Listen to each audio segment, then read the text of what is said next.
భద్రాద్రి కొత్తగూడెం జిల్లా మనుగురు మున్సిపాలిటీ పరిధిలో శివలింగాపురం ఏరియాలో 3 కోట్ల రూపాయల వ్యయంతో 16 లక్షల లీటర్ల కెపాసిటీ గల వాటర్ ట్యాంక్ నిర్మాణానికి రిబ్బన్ కట్ చేసి భూమి పూజ నిర్వహించిన ఎమ్మెల్యే పాయం అనంతరం వాటర్ ట్యాంక్ నిర్మాణ ప్రాంగణాన్ని సందర్శించారు. ఎమ్మెల్యే మాట్లాడుతూ శివలింగాపురంలో 16 లక్షల లీటర్ల కెపాసిటీ గల వాటర్ ట్యాంక్ నిర్మించుకోవడం చాలా సంతోషకరమని, మరికొద్ది నెలల్లో మున్సిపాలిటీ పరిధిలో అన్ని గ్రామాల ప్రజలకు నీటి బాధలు తప్పుతాయని, ప్రతి కుటుంబానికి త్రాగునీరు అందిస్తామని, వాటర్ ట్యాంక్ కట్టడంలో నాణ్యతలో ఏమాత్రం రాజీ పడకుండా నాణ్యతగా వాటర్ ట్యాంక్ పూర్తి చేసి ప్రజలకు త్రాగునీరు అందుబాటులోకి తేవాలని, మున్సిపాలిటీ అధికారులు ప్రజలకు అందుబాటులో ఉంటూ మెరుగైన సేవలు అందించాలని తెలియజేశారు. ప్రజలు త్రాగునీరు సమస్యలతో బాధపడుతున్న తరుణంలో ప్రజల కోరిక మేరకు వాటర్ ట్యాంక్ నిర్మిస్తున్న పినపాక నియోజకవర్గ శాసనసభ్యులు గౌరవనీయులు పాయం వెంకటేశ్వర్లు ప్రజలకు కృతజ్ఞతలు తెలియజేశారు.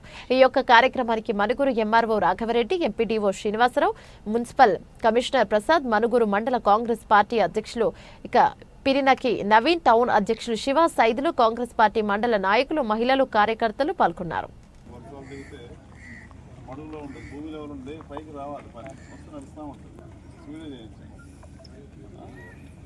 వర్షం స్టార్ట్ అయినప్పుడు గ్రౌండ్ లెవెల్కి వచ్చారు. గ్రౌండ్ లెవెల్ పైకి రావాలి వస్తే పని నడుస్తూ ఉంటుంది. గ్రౌండ్ లెవెల్ ఉంటే మళ్ళీ ఇబ్బంది అవుతుంది. ఎన్ని రోజులు పూర్తి చేస్తారు? అన్నీ 16 లక్షలు టైం పడుతుంది. 16 లక్షలు లీటర్స్, అది 2 lakhs లీటర్. అదే 16 లక్షలు అంటే 2 అంటే పడుతుంది టైం. క్వాలిటీగా మంచిగా నీట్గా స్ట్రాంగ్గా చేయండి. ఏ విధమైన మనకి కాంప్లికేట్ లేదు.